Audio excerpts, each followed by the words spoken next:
Hello everyone, इस video में हम बात करेंगे सांख्य फिलॉसफी की। अगर आपको मेरी ये वीडियो पसंद आए तो चैनल को सब्सक्राइब करें, लाइक करें, शेयर करें। चलिए बढ़ते हैं टॉपिक की तरफ। अगर हम सांख्य फिलॉसफी की बात करें तो ये सबसे oldest Indian school of philosophy है। इसके फाउंडर की अगर हम बात करें तो सेज कपिल मुनि ने इसको फाउंड किया था।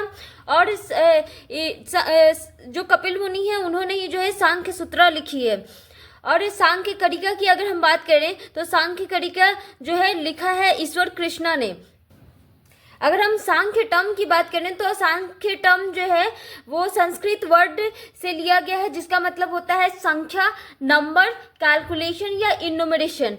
ओके, अदर टर्म में अगर हम बात करें, इसको जो है सेंस ऑफ विचारा के टर्म में जो है यूज कर लिया जाता है, जिसका मतलब होता है फिलोसफिकल रिफ्लेक्शन। दूसरे और टर्म में बात करें तो सांख्य का मतलब होता है सम्यक जना, जिसका मतलब होता है परफेक्ट नॉलेज।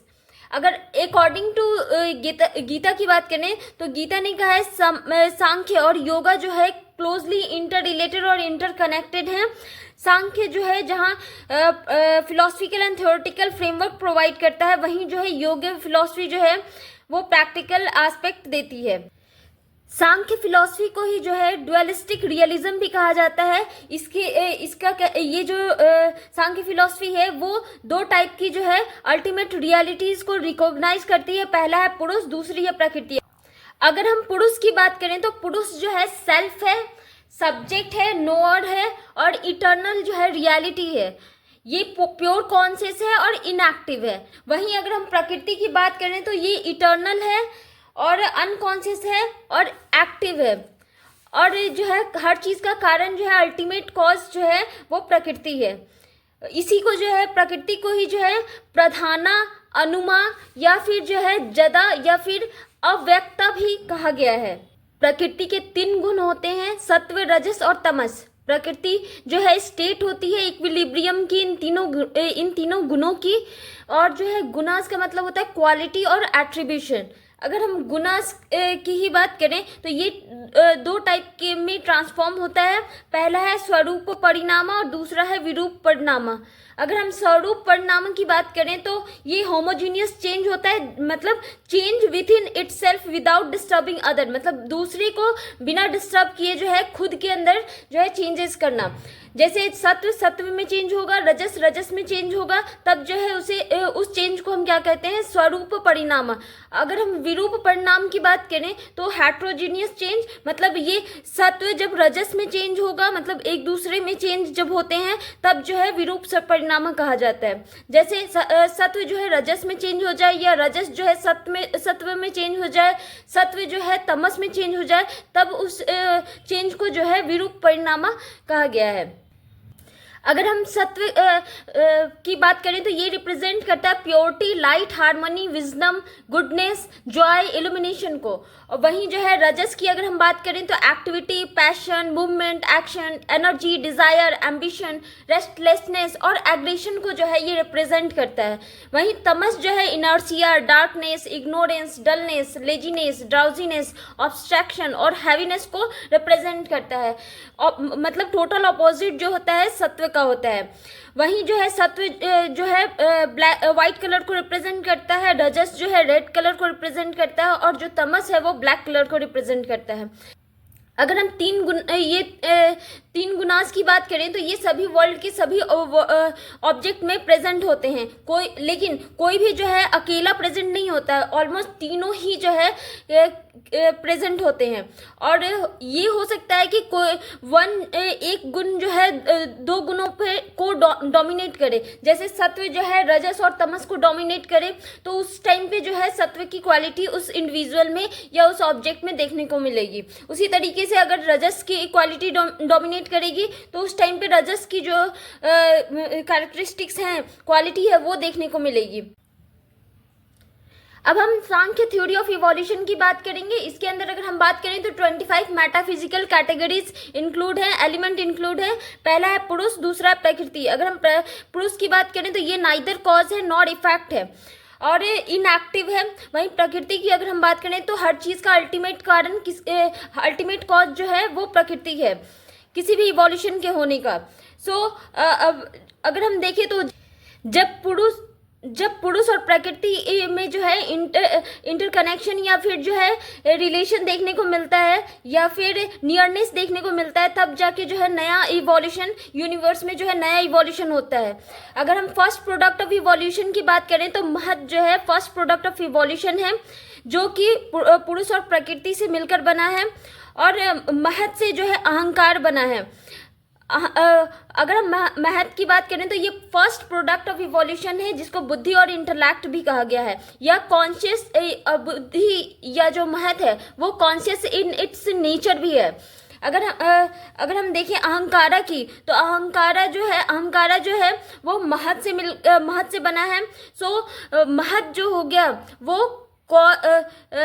कॉज भी हो गया अहंकार के बनने का, वहीं जो है महत जो है पुरुष और प्रकृति से बना है, सो ये इफेक्ट भी हो गया। सो कॉज और इफेक्ट जो है महत है।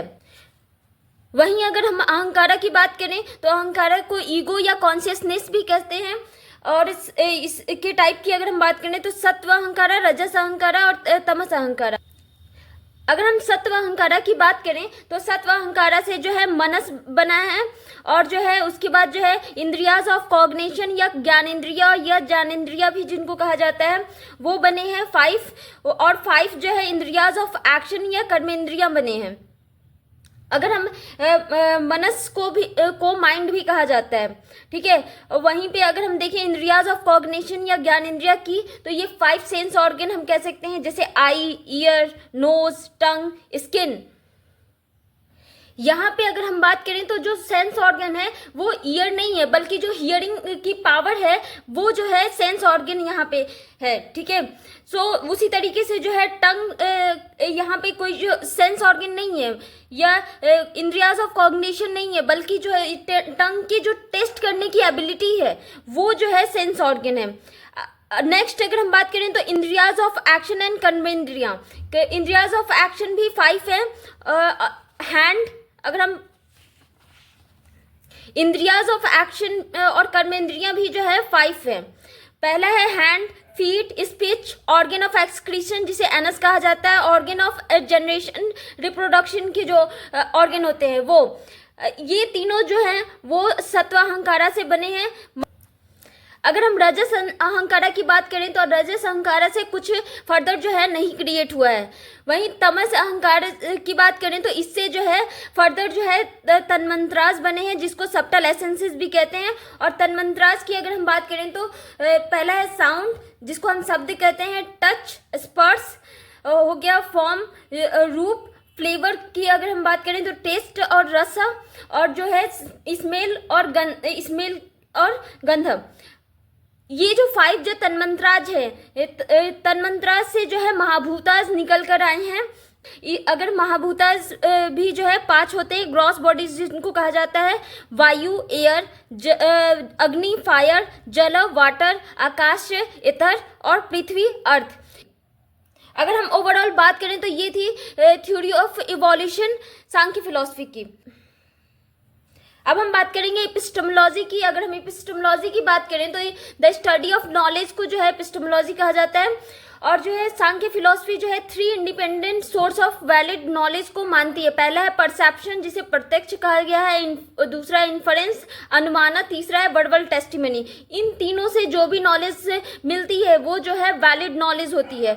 अगर हम इन्फ्लुएंस की बात करें तो एफर्मेटिव विता कहा जाता है पहला पार्ट, दूसरा जो है एफर्मेटिव हो सकता है, दूसरा जो है अनुमान जो है निगेटिव हो सकता है, जिसको अविता भी कहा जाता है। अगर हम नेक्स्ट अगर हम बात करें वर्बल टेस्टिमनी की, जिसे शब्द भी कहा गया है, तो ये 2 तरह के हो सकते हैं, एक ऑर्डिनरी, दूसरा एक्स्ट्रा ऑर्डिनरी। अगर हम ऑर्डिनरी की बात करें तो इसको लौकिक भी कहा गया है, और जो है एक्स्ट्रा ऑर्डिनरी की बात करें तो वैदिका भी इसको कहा गया है। अब हम बात करेंगे बॉन्डेज एंड लिबरेशन की। अगर हम बॉन्डेज की बात करें तो ये जो है due to the attachment towards worldly object, मतलब वर्ल्डली ऑब्जेक्ट के साथ अटैचमेंट को ही यहाँ पे बॉन्डेज कहा गया है। अगर हम लिबरेशन की बात करें तो जो वर्ल्ड की में जो सफरिंग है एंड पेन है, जो सफरिंग और पेन है, उसका डिसोसिएशन ही जो है क्या है, लिबरेशन है। कहने का मतलब जो सांख्य फिलॉसफी है वो इग्नोरेंस को जो है सफरिंग का मेन कारण मानती है। सो जो सफरिंग और पेन है वर्ल्ड में, उससे अपने आप को दूर करना, डिस्कनेक्ट करना या डिसोसिएट करना ही जो है लिबरेशन है। अगर हम बात करें लिबरेशन की तो ये 2 टाइप के हैं। पहला है जीवन मुक्ति, दूसरा है विदेह मुक्ति या कैवली और the summum bonum of life. Life में रहते हुए जब हम अपने वर्ल्डली ऑब्जेक्ट से अपने आप को दूर कर लेते हैं, डिस्टेंस क्रिएट कर लेते हैं, तब जो है जीवन मुक्ति हो गया। वहीं विदेह मुक्ति या कैवल्य की बात करें तो आफ्टर डेथ ही जो है विदेह मुक्ति जो है कैवल्य प्राप्त होता है। अगर हम सांख्य थ्योरी ऑफ लिबरेशन की बात करें तो इसको जो है अपवर्ग भी कहा गया है। सांख्य फिलॉसफी में अंतःकरण को क्रिएट करने की बात की गई है, मतलब इनर सेल्फ को क्रिएट करने की बात की गई है।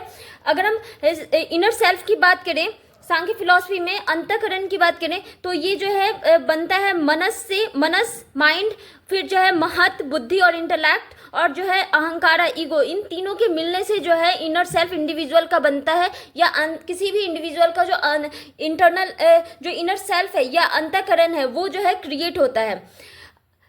अब हम बात करेंगे थ्योरी ऑफ इवोल्यूशन की। अगर हम थ्योरी ऑफ इवोल्यूशन की बात करें तो इसी प्रोसेस को जो है, थ्योरी ऑफ इवोल्यूशन के प्रोसेस को ही जो है टेलीलॉजिकल प्रोसेस और साइक्लिकल प्रोसेस भी कहा गया है। अगर हम पुरुष की बात करें तो पुरुष जो है नाइदर कॉज नॉर इफेक्ट है, ठीक है, ना तो किसी चीज़ का ये कारण है, ना ही ये किसी चीज़ का इफेक्ट है। वहीं प्रकृति की अगर हम बात करें तो प्रकृति जो है हर चीज़ का कारण है, मतलब जो इवोल्यूशन होते हैं उन सब चीज़ का कारण जो है कौन है, प्रकृति है। वहीं अगर हम बात करें इफेक्ट ओनली की तो मनस, ज्ञानेंद्रियां, कर्मेंद्रियां और महाभूतास, मतलब मनस, ज्ञानेंद्रियां, कर्मेंद्रियां और महाभूता से फर्दर कोई और चीज़ नहीं बना है। सो इसलिए जो है ये सिर्फ जो है इफेक्ट ओनली है। वहीं अगर हम देखें महत, अहंकारा और तन्मंत्रास की तो महत से जो है अहंकार बना है, और अहंकार से जो है तन्मंत्रास और जो मनस, ज्ञानेंद्रियां, कर्मेंद्रियां बनी है। उसी तरीके से अगर हम देखें तो जो तन्मंत्रास है उससे जो है महाभूतास बना है। तो इसलिए जो है ये महत, अहंकारा और तन्मंत्रास जो है बोथ कॉज और इफेक्ट है। So that's all today. Thank you.